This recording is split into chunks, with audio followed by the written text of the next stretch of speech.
Hi everybody, Vermont Survivalist here, and this video is on the Bayonet. Oh yeah. There's a lot of bullshit, not just any bayonet, the Civil War bayonet, okay? There's a lot of bullshit, in my opinion, about the bayonet. The bayonet. Look, this is a badass weapon right here. Say it's about 17 inches of steel right there. No fucking joke. Now, we see this used a lot in the Civil War. It charged down Little Round Top like a motherfucker. Lieutenants would get stabbed because he was holding the unit colors.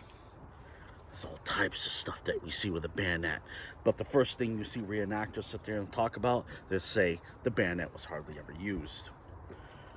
Nope. No bayonet for you.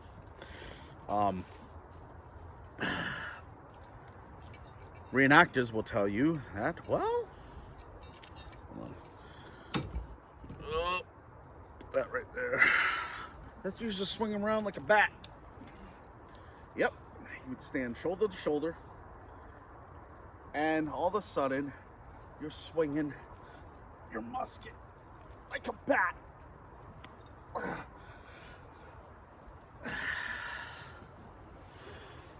You're hungry, you're tired, and now you gotta swing a 10-pound musket like a fucking bat. Not only that, you've been shooting all day, so now your barrel's fucking smoldering hot. You're shoulder to shoulder with your friends, and now you're swinging your musket like a bat. That makes a lot of fucking sense. Instead of, I don't know, putting on your bayonet and thrusting.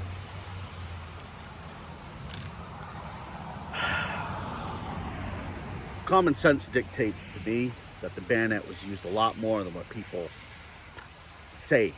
And I think people didn't, one, write about it because there's a lot of people that didn't brag about that shit. You know what I mean? Two, most of them are illiterate. And three, well, that was war. People didn't talk about it. It was war. That's the name of the game. You use the fucking bayonet. That's what you're gonna use.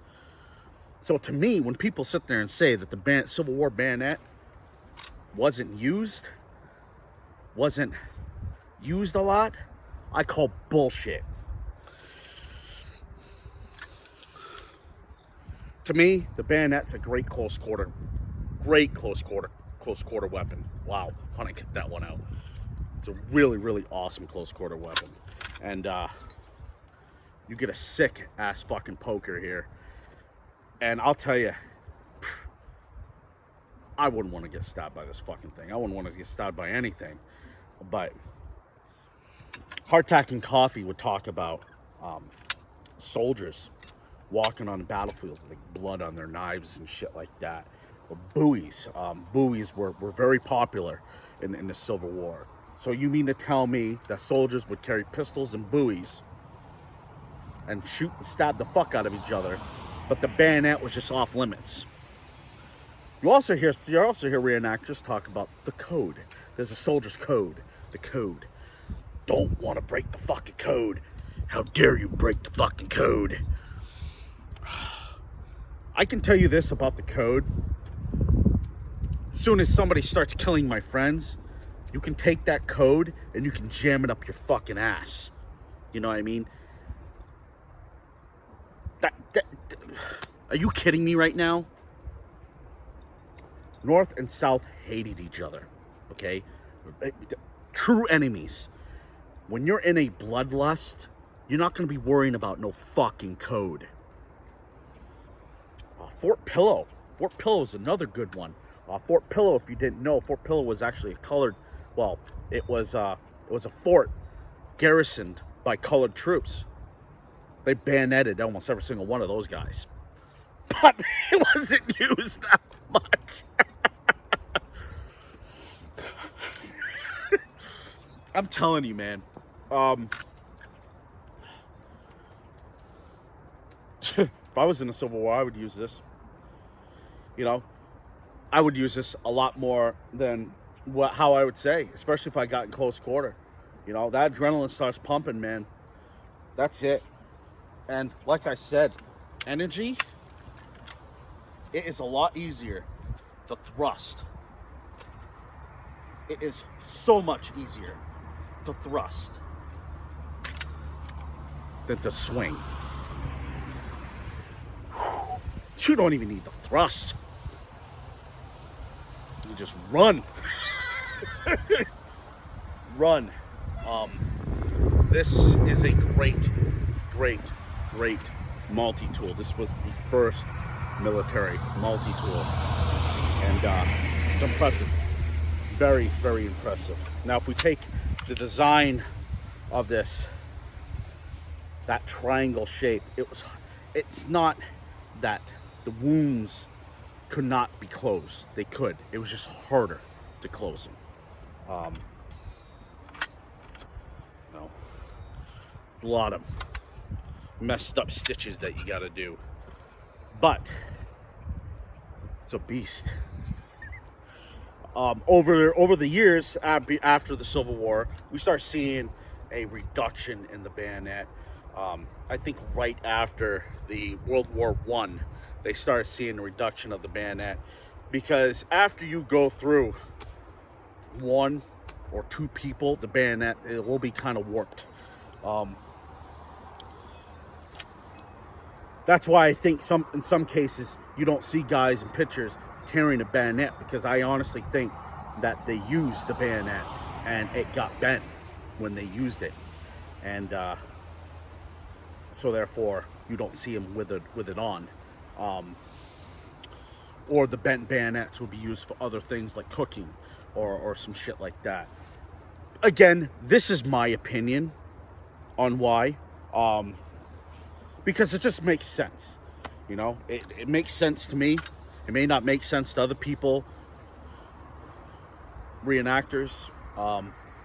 I got in a debate with this with a historian, and he said I had some pretty good arguments, you know, which I think I do. You know what I mean? The Civil War bayonet is a very useful tool. It's a very practical tool, and I definitely think the Civil War soldier used it a lot. So that's my video on that. I love the bayonet. I'm not gonna lie. So,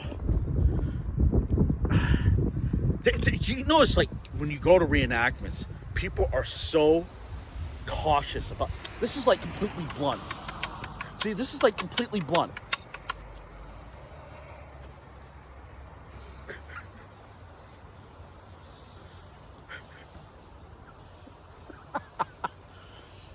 They're so worried. And this is the only pointy end. And here we are carrying around real muskets. And you worry, it's fucking completely, dude.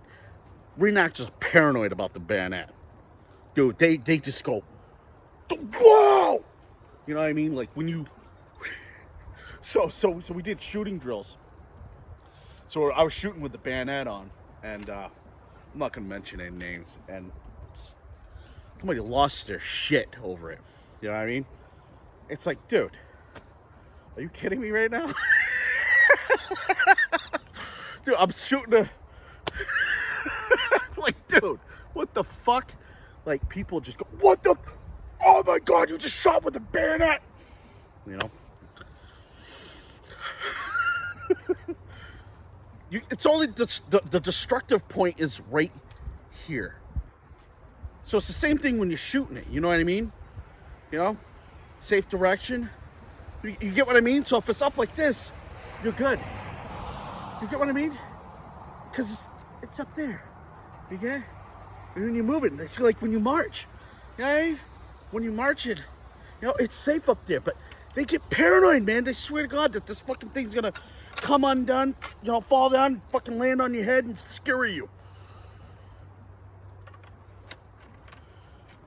I think some reenactors, man, they get paranoid, almost the dumbest shit. I definitely think when I put this thing on, when I march with it, it just, dude, you just look fucking solid.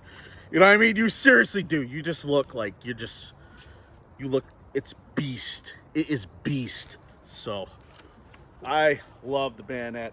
I always have, and I always will.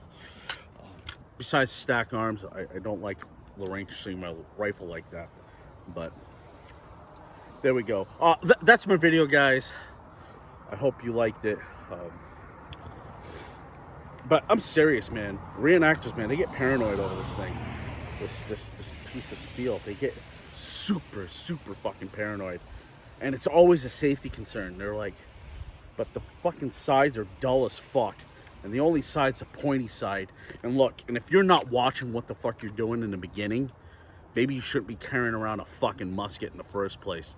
That's my shit right there. Vermont Survivalists. Good to go.